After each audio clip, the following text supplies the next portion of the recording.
young adult family. This is Nate, and while I am a little melancholy at the fact that I can't get to talk with you in person and I have to just deal with a video today, I'm excited to get to talk with you about two things specifically. One, I want to give you encouragement from God's Word, something that God's been working on in my own heart.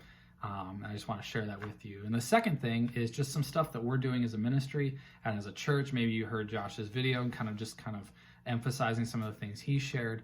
I hope this video is going to end up being an encouragement to you today. So I've been reading a book by A.W. Tozer, one of my favorite authors. It's called The Attributes of God. One of the things that he's been talking about in the most recent chapters is that God and everything he's done it with joy. You thought about that? That God, everything that he has done with joy. Whether it's joy and delight in his justice, or joy in his mercy, or just joy in his creation. Everything that he has done it because it was good, it was right, and all he can do is good and right. All right, so it was done with joy. So with all that as a background, that God does everything out of joy, I want to read you this quote. Some people are afraid of color.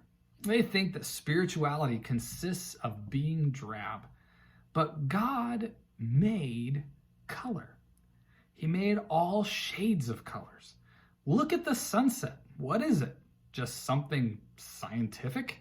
Do you think that God splashed the lovely, beautiful sky with rose, charis, blue, and white and wasn't smiling when he did it? Is that just an accident of nature, scientifically explained? Then you've got too much learning for your own good. Go empty your head and get your heart filled, and you'll be better off. The Holy Spirit wrote 150 Psalms, and in those Psalms, he celebrates the wonders of God's creation. Listen to this.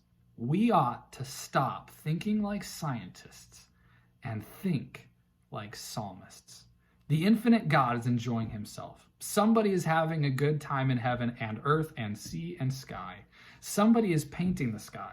Somebody is making trees grow where only gashes were a year ago. Somebody is causing ice to melt out of the rivers and fish to swim, birds to sing and lay their blue eggs and build their nests and hatch their young. Somebody is running the universe. Two lines I want you to hear. Think like a psalmist. Some of you are scientists in your field, you're medical professionals, and boy, are we grateful for you right now. But I want even all of us as the most logical thinkers that we can be, I want you to think about the reality that if the second quote that's most important, somebody is running the universe. If that is true, that means that the situation that you're walking through right now was ordained, that God is walking alongside you, and it's proclaiming something about his character and nature and bringing you closer to him. That means what's happening right now is being used by God. I would rather bring forth to you that there is never, for us, because God intended us to be here, for us, there has never been a greater time to be alive. Let me say that again. There has never been a greater time to be alive because we get to be here right now when God, who intentionally is doing all this and working this through for the greater good of you and himself ultimately, is doing all this so that he can proclaim and share himself with the world. And he's rocking our world to get us moving and activated to do it. You just say, well, no. It's a good thing because Romans 8, great book, passage, chapter, by the way. I'd highly encourage you to memorize it during this time if you've got some spare time. Romans 8, he literally says, look, God thought you were so awesome. He thought you were so awesome. You, yes, I'll even look in the camera. You, yes, you. He thought you were so awesome that he decided to sacrifice his own son for you. If he would do that out of joy, then there is nothing he could not do to help you, guide you, protect you. And even if this was meant to be your end, like Pastor Clark talked about on Sunday, the reality is that he has got such a beautiful wonderful heavenly system set up for you in the cosmos, or except for the reality that God has a plan for us on earth. And that's where I want us to lead into what we're doing as a ministry, because we believe God has a plan and he's going to be using us.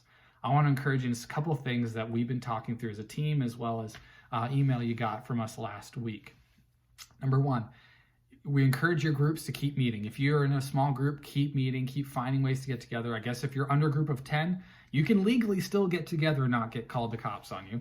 But otherwise, please look into Zoom, FaceTime, Skype, all the options to get together, to keep talking. Because sometimes what we're doing is spending so much time on social media, which tends to proclaim all the most extremes of dogmatic systems of thought and anger and visceral comments, that we sometimes forget that humans, regular humans, are rational, that we can talk with them, that we relate, that we can love each other, that we can connect.